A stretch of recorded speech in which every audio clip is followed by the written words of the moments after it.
Hello everyone and welcome back to another episode of Let's Talk Headlines. I'm your host Jay and this is The Objective. I'm happy to have you guys here.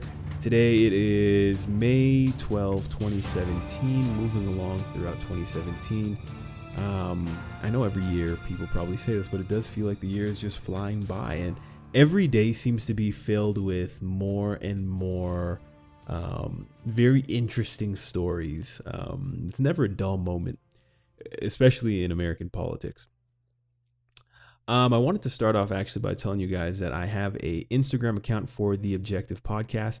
It is called The Objective Podcast. So if you guys are able and interested, please give me a follow on Instagram. And then also on YouTube, our channel is The Objective Podcast, same name. So definitely give us a subscribe and you'll be able to receive notifications of new content, which is always good. And then there was one more thing. Yes, I created a email address. My email address is theobjectivepodcast@gmail.com. Are you surprised? every single login or handle that I have is easy to remember. And everything is pretty much the same. So hope to get some more followers and keep fighting the good fight, or what I think is a good fight, you know? In my last podcast, I kind of gave my reaction to James Comey being fired by President Donald Trump. So if you haven't checked that out, be sure to do that. There is, as Dennis Prager says, hysteria on the left over this, and some individuals are calling it a constitutional crisis. It's really entertaining actually to watch. Like I was saying in the last podcast, when I actually got the notification that Comey was fired, I couldn't believe it. I did as I usually do, and I flipped on CNN and there was a panel. I don't know. They must have sent out a message, a rallying call, because there were at least 8 CNN commentators. And then they had one one conservative holding his own. They're not giving him a chance to speak, and it's just so emotionally charged, guys. But anyways, folks, today we're going to talk about something actually that took place on May 2nd.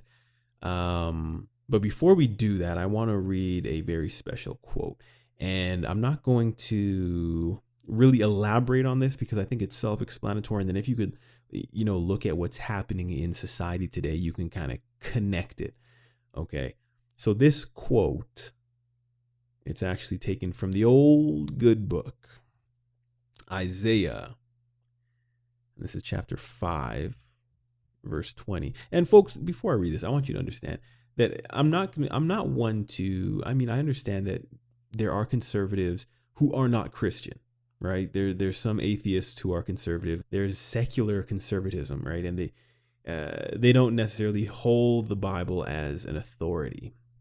And I understand that. I'm not going to try to change anyone's mind. That's not my objective on this channel. But I think there is merit to, the contents in this good book, right? And a lot of it actually is the reason why I find myself as a conservative and hold some of the views that I have. So take from it what you will, even if you aren't a religious person. Hear me out. So Isaiah 5 verse 20, it says, "Woe to those who call evil good and good evil, who put darkness for light and light for darkness, who put bitter for sweet and sweet for bitter." And then verse 21 says, "Woe to those who are wise in their own eyes and prudent in their own sight." It's kind of like, it's like a warning. And in society today, if you just look at what is being praised and lifted up in the mainstream media, in music culture, if you look at the things that are being put on a pedestal and things that are being promoted, this text from Isaiah actually reads it's basically timeless in the sense that it has application today. So I'll leave that with you guys today. I want to try to start off my podcast with a quote of some sort, whether it's from the Bible or whether it's from a philosopher or a politician. I think I love quotes. As a matter of fact, I have a book of quotes. So I want to at least maybe every episode let you guys just kind of chew on something, right? And if you forget everything else that I say, I just hope that some of these quotes kind of stick with you. So moving on to the news stories, guys, that I wanted to talk to you about. May 2nd, Melrose, Bronx, New York. It's a residential community. There's a gentleman. He's a street vendor. Mr. Porgo. His first name is spelled Souleymane. I'm going to pronounce it Soleymane. And just breaking away from the story real quick, guys. I listened to some of my podcasts from the past, and I listened to some of my pronunciation, and it's quite embarrassing. So if you do listen to some of my previous podcasts, for example, guys, Ann Coulter, I called her Ann Coultier. I made her French. And I don't realize this until I listen to it again. So you have to be forgiving. It's just one of my things.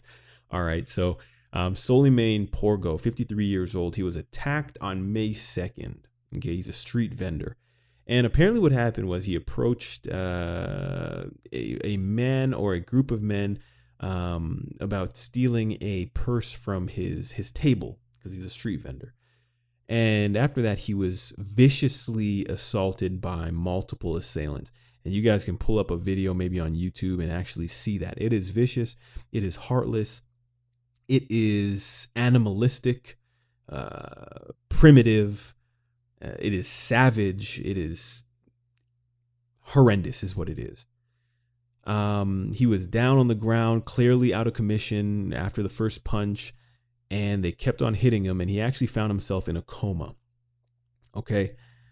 The offenders, I think it was a couple of black males and then one Hispanic male. Two of them actually, I believe a total of 3 of them are or have been arrested so far. And as of May 12, Mr. Porgo has awoken from his coma. So very happy to hear that.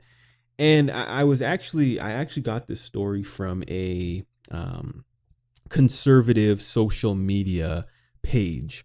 But the way that it was spun on this page was basically saying, if the assailants had been white, this would have been given so much media attention, would have been plastered on CNN.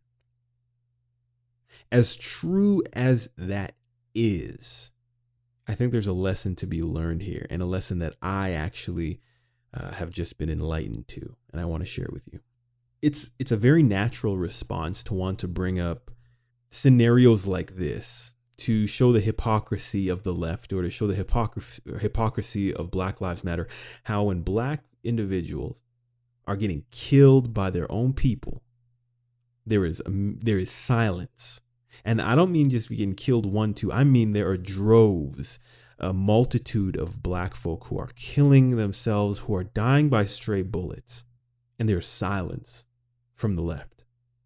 But the minute when there's a story that can bring some sort of controversy, racial controversy, it is plastered as if the media has some sort of agenda. A few months back, I did a story. It was actually February 14th. It was on Valentine's. I did a tragic story of 2 young African-American girls, Takia Holmes and Kanari Bowers, young girls like 11 and 13 or 11 and 9, I think it was actually. And they were shot the same day within close proximity by stray bullets. Violence in Chicago. This happened in Chicago. And it's very easy. And I fell into this trap because what I did, I started saying, where is Black Lives Matter? I said, where is CNN? Where is the outrage? But that solves nothing. And my point here, folks, is that we should not combat the left by reversing their tactics. Because what we start to do when we start to reverse their tactics, we start to politicize crime and tragedy. We should not fall into the trap of sensationalizing race-related events, because what it does, it devalues the victim. What we need to be doing is to be reporting real news. And when I say real news, I mean news that is not put through a filter of our agenda. And I'm not saying that agendas are exclusive to the left. everyone has an agenda. Whether that agenda is moral or immoral will be judged by objectivity and, more importantly, by historians. And I know there's probably going to be someone who's listening and saying, but you're saying that we should ignore the racial aspect of a crime? No.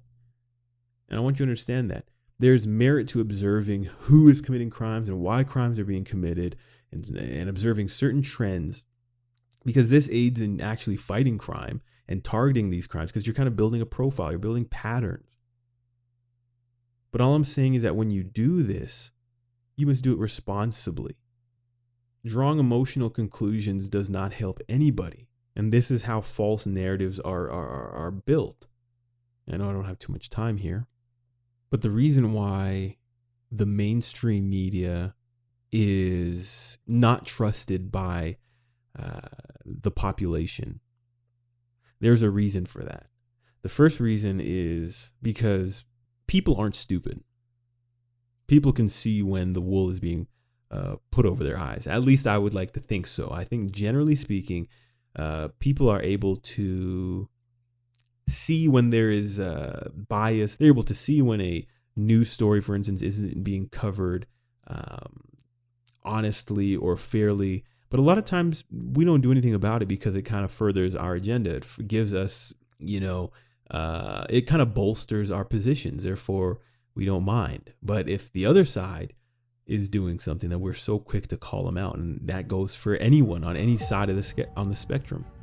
Because no longer from the mainstream media are we getting just news. We're not getting raw news. There's always a spin. When it comes to world events or just politics, the quote unquote news is injected with certain insinuations. And it's very important that you are able to identify how news, objective news, differs from that of an agenda. Thanks so much for listening tonight. If you have any questions, if you listen to my podcast, you have any questions at all, please send me an email at theobjectivepodcast@gmail.com. I would be happy to read, to respond, to not only respond via email, but also to respond on a show. I think that'd be awesome. So if you have any questions, theobjectivepodcast@gmail.com. Let's make it our objective to be objective. Have a good night.